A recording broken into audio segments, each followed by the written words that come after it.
Radhe Radhe friends, जय Shri Krishna. Veena Deepak Soni YouTube channel में आप सभी का स्वागत है। फ्रेंड्स, अब हम तिलकुटा चौथ व्रत की कथा कहानी सुनेंगे। तो कहानी सुनने से पहले हम हमारे सीधे हाथ में थोड़े से गेहूं के दाने और जो हमने तिलकुटा बनाया है उसको हाथ में लेके तिलकुटा चौथ व्रत की कथा कहानी सुनेंगे। तो मैं कथा कहानी का प्रारंभ करती हूँ। की बात थी, एक साहूकार एक साहूकारनी थी। वो धर्म पुण्य व्रत कुछ भी नहीं करती थी, जिससे उनके घर में कोई संतान नहीं हुई थी।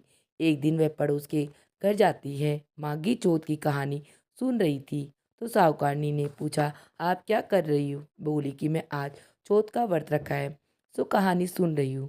साहूकारनी ने पूछा, इससे क्या होता है?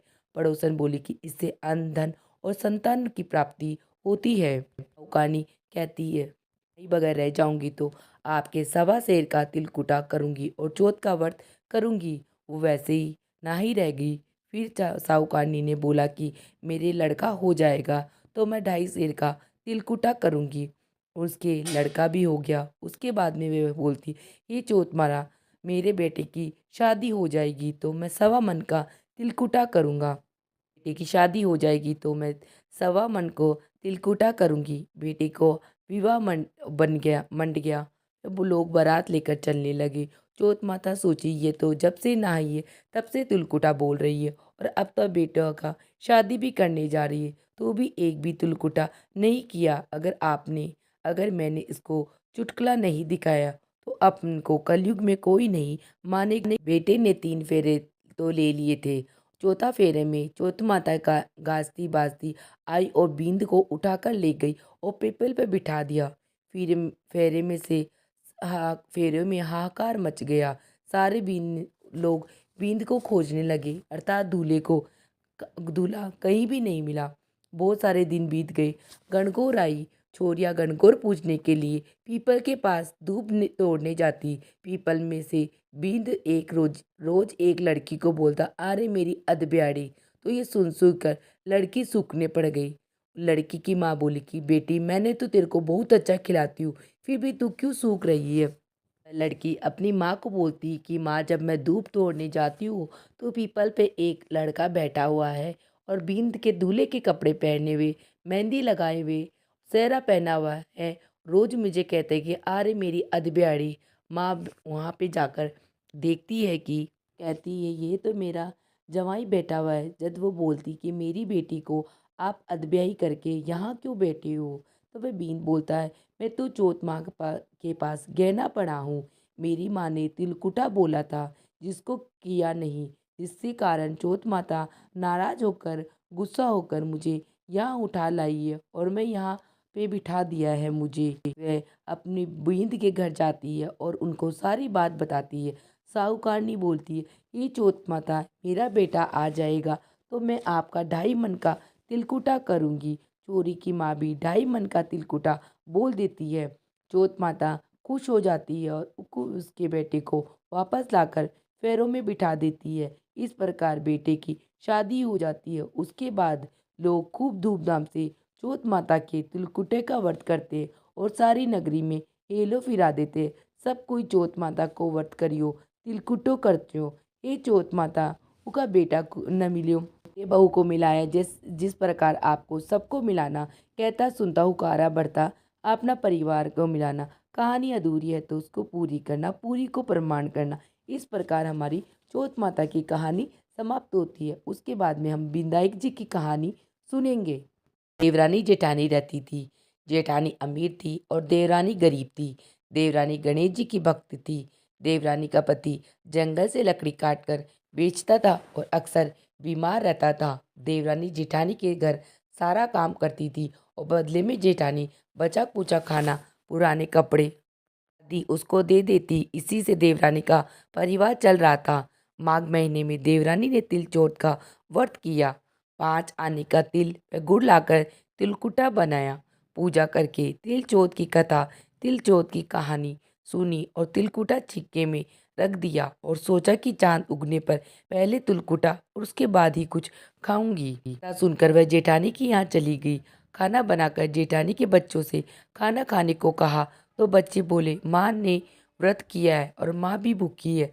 जब माँ खाना खाएगी हम भी तभी खाना खाएंगे।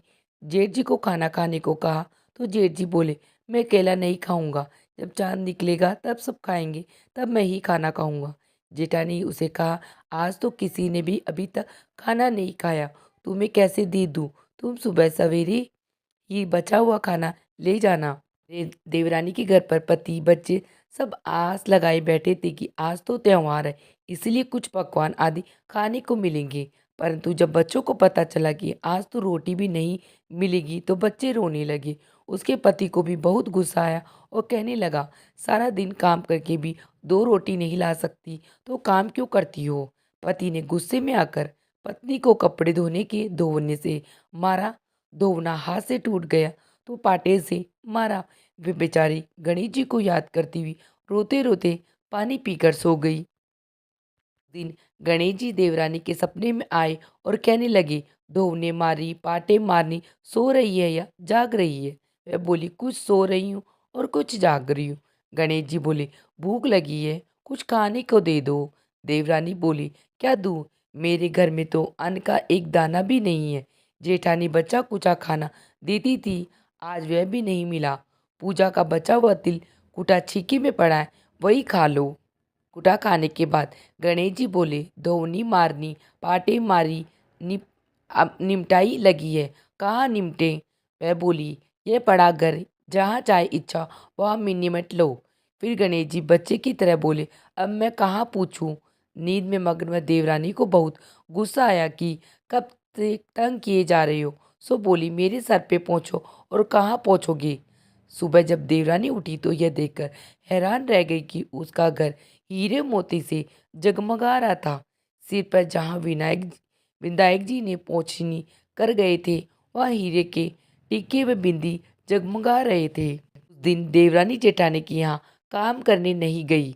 बड़ी देर राह देखने के बाद जेठानी ने बच्चों को देवरानी को बुलाने भेजा। जेठानी ने सोचा, कल खाना नहीं दिया इसलिए शायद देवरानी बुरा मान गई है।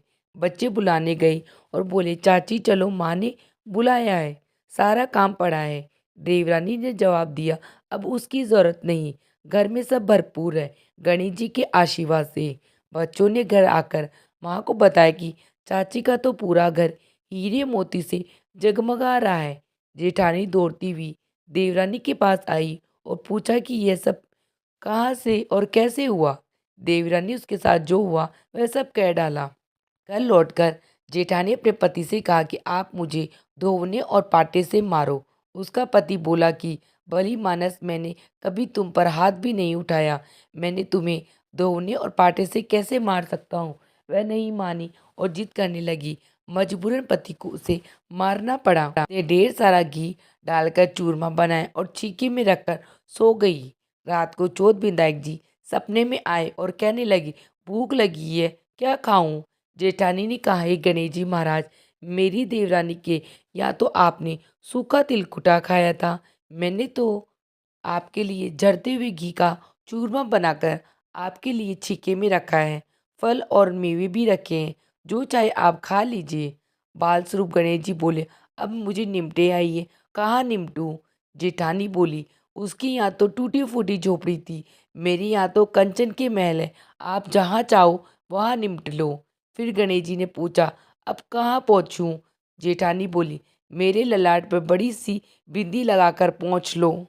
धन की भूखी जेठानी सुबह बहुत जल्दी उठ गई। सोचा घर हीरे जवाहरातों से भर चुका होगा, पर देखा तो पूरे घर में गंदगी फैली हुई थी, तेज बदबू आ रही थी।